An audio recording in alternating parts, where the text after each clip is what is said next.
Hey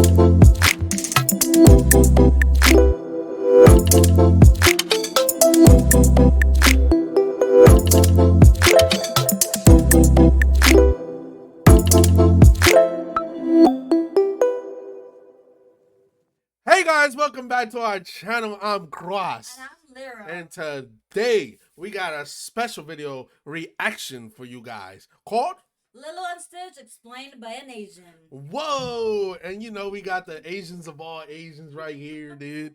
But welcome back, guys. Thank you for all your patience. We are definitely back posting a video every single day of this year, man.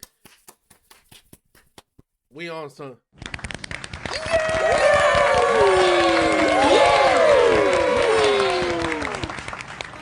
Why was my mouth open that long?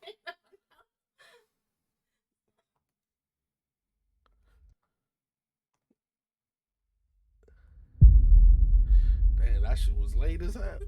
But guys, thank y'all so much again. Drop all of your requests for us to react to.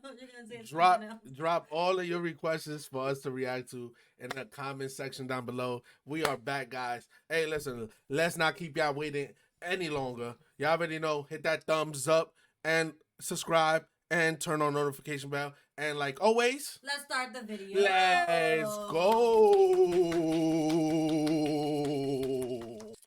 The movie begins with female Voldemort investigating a scientist for illegal experimentation. Convinced it is evil, both the scientist and the experiment is taken. And by the way, you know Lilo and Stitch is having a live action movie? Yes, I think it's out now, guys. Bro, I'm very excited because I'm a big Lilo fan and Stitch.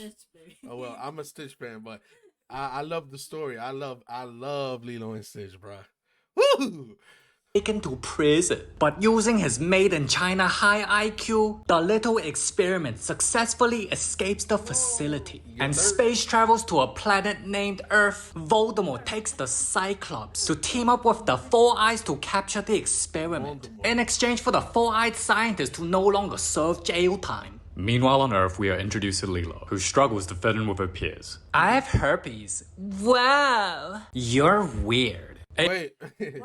I mean that is a weird thing to have as a little kid, bro. I'm not gonna lie. But what I was gonna say is I forgot the storyline. Like she wasn't accepted because she was behaving bad, or they just didn't like her. Probably that one too, and she's doing just not like girly stuff. I don't know. I forgot the. Oh, so she's a tomboy. Like she just wanna fight in this joke. I don't know. Okay. We're gonna have to watch it again, maybe. Yeah.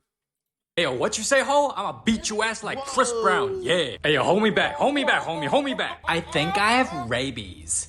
Ew. As we see that Lilo has no friends, we're introduced to Lilo's older sister, Nani. Yes, her name is Nani, who became Lilo's caretaker when their parents passed away. Nani. Help, stepbro, I'm stuck. As Nani struggles to take care of Lilo, a social worker believes Nani can't take care of Lilo and wishes to put Lilo in a foster home. I was just making some chicken. Ah! You're tall, are you? Okay, my thing is that he don't look like one of those workers that goes to like look for kids and stuff like that.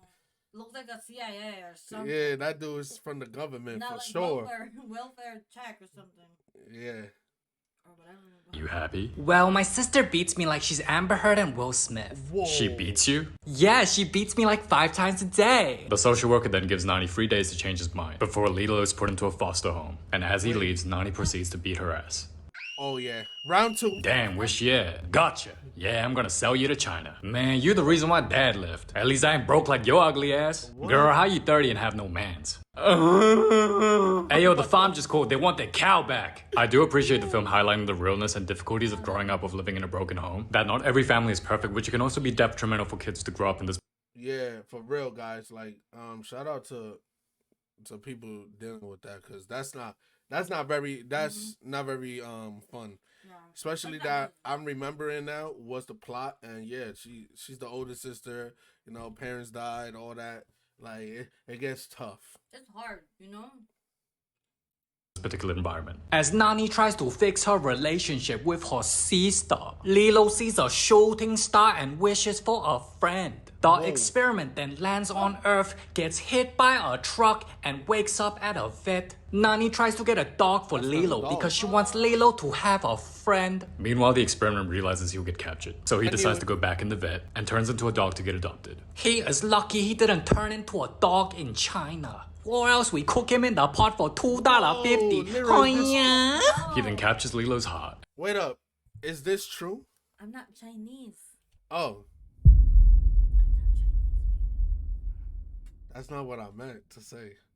And uses her as a human shield, and thus can't be captured in case they hurt Lilo. Lilo then names her new dog Stitch, and when seeing her classmates, she apologizes for punching her face. But this future ginger Karen, this let me speak to your manager looking ass be like, I'm gonna tell my dad on you. So Stitch just steals her bike and rides off of Lilo. Yo, look at her face, she'd be like, wah, wah. And Lilo be looking so happy, she'd be like, yeah, we took your bike, what you gonna do about it? Yeah. Because Stitch is attracted to big cities and was created to destroy them, when finding out Hawaii is an island with no cities, Stitch starts to lose purpose of his reason for living. And when Stitch is almost captured, it causes trouble and creates a scene. As because of this, Nani ends up losing her job. And because of Stitch's natural destructive nature, Nani tries to sell the dog and feed it to the Chinese homeless. But Lilo insists on Ohana, which means family and nobody gets left behind, which allows Stitch to stay. As Stitch starts questioning his purpose in life, he stumbles upon a book called The Ugly Duckling. Hey, look, Stitch, it's ugly just like you. It's crying because it knows it's ugly. But one day he finds a family that adopts him so other family members feel better about themselves. And that's why we have you, Stitch. You're so ugly you make us feel better about ourselves. What the hell? As Nani tries to find a new job, she teaches Stitch to be like Elvis so my boy gets zesty with it. Yas, queen. Yas. Now show me your riz. Yo, what? Oh. I said riz, not piss. Now, before we continue, and I mean respectfully, yeah, damn, have my babies. Good Lord, have mercy, mamacita. As Stitch tries to be a model citizen, it seemed no matter how hard he tried, disaster struck wherever he went. Yeet.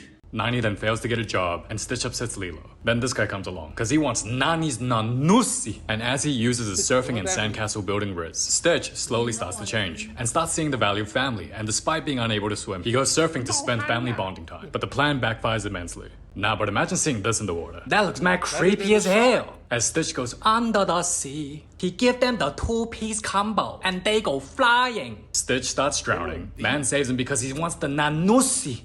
But bro causes a scene, and the social worker informs Nani that Lilo will be taken into a foster home. This guy tried so hard to get with Nani cause he was horny, but fails. Man, why you gotta cockblock me, bro? As Stitch becomes convinced he's a bad influence for Lilo, he decides to leave. Bro goes into the woods and cries out for a family. Meanwhile, Cyclops and Four Eyes loses their jobs for being unable to catch Stitch. Or in other words, you're a failure! Voldemort then hires Big Daddy Sharkboner to capture Stitch. As Stitch waited all night to find his family, and wakes up as he hears sounds, bro gets a Glock in his face. Who are you waiting for? My family? You don't have a family.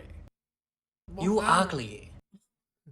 As Nani cries because Lilo will leave to a foster home, bro doesn't quit to get the nanusi and gets Nani a job interview. And this is the part of the film where it does piss me off. Nani deadass leaves Lilo unsupervised and runs for the job interview. It is parts like these in the film that make me think maybe Nani isn't fit to be the best parent, when she could have just got Horny Man to help carry Lilo and go with them together. Stitch goes back to Lilo for protection, like, hey, let me just put your life in danger. But bro doesn't care if Lilo gets hurt because he got fired. Yo, look at her face, bro. She's traumatized, like, what the my life is a lie. I just wanted to play with some dolls, make some friends. Like, what the hell is that? To be fair, she did seem pretty chill after, and credit to her for fighting back. But when I say that I felt bad, because Lilo and Nani isn't exactly well off. So when this house gets absolutely destroyed, while knowing Nani only works the minimum wage. Like, bro, she get a job at the general store. Now they're going to be poor forever, huh? Yeah. The social worker then takes Lilo away. And after realizing the severity of the situation, Lilo then leaves. She then get upset at Stitch and find out he's not a tasty dog. They then get captured by the Big Daddy Boner. And Nani get traumatized. As both Lilo and Stitch get taken on a ship, but Stitch clearly hates Lilo so much he leaves her to rot by herself. So Nani gives Stitch the Chinese beating. Yeah, you like that? You gonna take it. You gonna take it. Hiya. Stitch then gets captured again, but Nani starts crying, so they decide to help and get Lilo back. But imagine being Lilo at this point. You have no friends and no parents. Man, that's all that had to happen. It's her crying and they changed their ways. The dog you thought you loved isn't even a dog, it's an alien that used you as a human shield. The house left by your parents got destroyed, you got abducted by aliens, and even if you return to Earth, you'll be separated from your sister and be taken into foster care. Is Disney just trying to create the most traumatized kid to ever live in existence? God damn! Like, girl, I get it, I'd be sad too. But Stitch then comes to the rescue. As we see, this alien was clearly an Asian driver in his past life, and Disney also prevents this man from getting the diabetes. Stitch claws his way but turns into a toasty, so he drives a truck with gasoline into molten lava and ejaculates like a sperm cell and throws Brody out of the ship. Stitch then saves Lilo as we get a taste of the bestiality. It was at this moment Lilo knew. She wanted to be a furry. Stitch brings Lilo and Big Daddy to safety, but still gets arrested by female Voldemort, who then fires Big Daddy. But once realizing that Stitch is not destructive but values family, he is given freedom to live with Lilo and become part of the family. Then Voldemort leaves, and they rebuild an even better home. Bro is still stuck in the friend zone. Stitch is now their new mommy, and the scene was still somewhat sad because it tells us that outside of Stitch, Lilo still has no friends. I guess Disney's trying to send a message that if you want to live out of poverty or from a broken home, you make sure that aliens come into your life. Cause if Stitch never came into Lilo's life, Nani would be broke and Lilo would be at a foster home. But yeah. Whoa. Well, I feel like the way he explained it is so sad, but I feel like when we watch the show itself, it will be okay. Maybe she didn't want no friends, bruh. The family is friends either way, right? Not friends, but Lilo. Stitch is the friend that she needs. Then she has a family and all this creature that visited her from other planets. Exactly. Now she got alien friends, which is like weird, but okay. Weird. But nah, they're good, man. Hey, listen, everybody, drop your requests down in the comment section down below. We're gonna get to it. You feel me? Yes, we're back officially. No lying. Even though a lot of y'all not gonna hear this, 2012 episode 1 is gonna drop this coming week. Okay, so whoever heard this, put it in the comment section. Let me see if y'all heard it. All the TMNT fans out there. Yo, we dropping episode 1 this coming week. What did we do again to end the video? So don't forget, guys. Oh, yeah, you're right. To smash the like button, subscribe to that channel, and turn on the notification button. And we'll see you guys next time. Peace. Peace.